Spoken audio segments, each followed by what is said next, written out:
শুভ সকাল বন্ধুরা। আজকে আর চায়ের কাপ নিয়ে তোমাদের সামনে আসেনি। দেখো জানালা খুলতেই সবুজ আর সবুজ, আর ঝিমঝিম বৃষ্টি, চারিদিকটা অন্ধকার।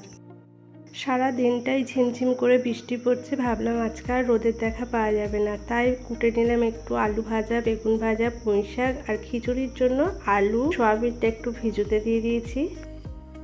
রান্নার সব জোগাড় করে কুটে সব ভালো করে রেখে দেওয়ার পর জলখাবারে আমরা খেয়ে নিয়েছিলাম আমুড়ি।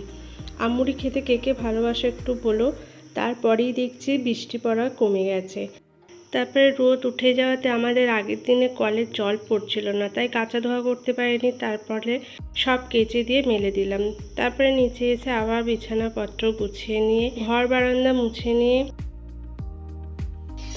ঘর বারান্দা ভালো করে মুছে নিয়ে রান্নাঘর পরিষ্কার করে মুছে নিয়ে গ্যাস মুছে নিয়ে চলে গেলাম স্নান করতে। স্নান সেরে এসে পুজো দিয়ে দিলাম।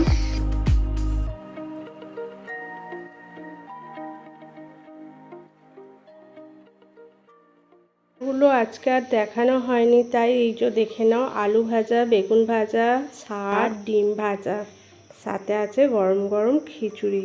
আর কে দিচ্ছে বলো তো? এই দেখো।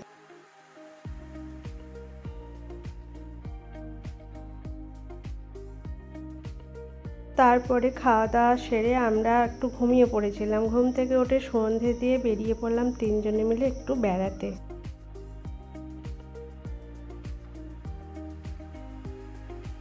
তারপরে এই দেখো শিব মন্দিরে চলে এসেছি।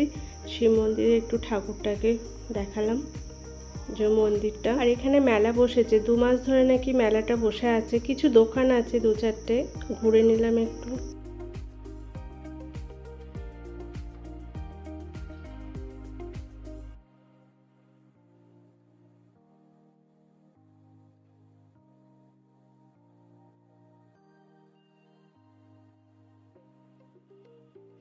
তারপরে ওর বাবা একটু বাদাম কিনে নিয়েছিল, তিনজনে মিলে একটু দাঁড়িয়ে বাদাম ভাজা খেয়ে নিলাম।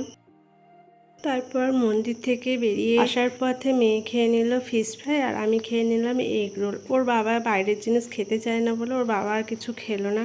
এই যে মেয়ে কিনে নিয়েছিল নুন রাখার একটা বাটি, আর আমাদের ওপরের জানালাটা শাটার সিস্টেম, তাই ওই পরিষ্কার করার একটা ব্রাশ কিনে নিয়েছিল। তারপরে রাতে বসিয়ে দিয়েছিলাম ভাত আর আলু সেদ্ধ। আমার চ্যানেলটি যদি ভালো লেগে থাকে তাহলে লাইক, শেয়ার আর কমেন্ট করো, আর আমার চ্যানেলটিকে সাবস্ক্রাইব করে দেবে। শুভরাত্রি।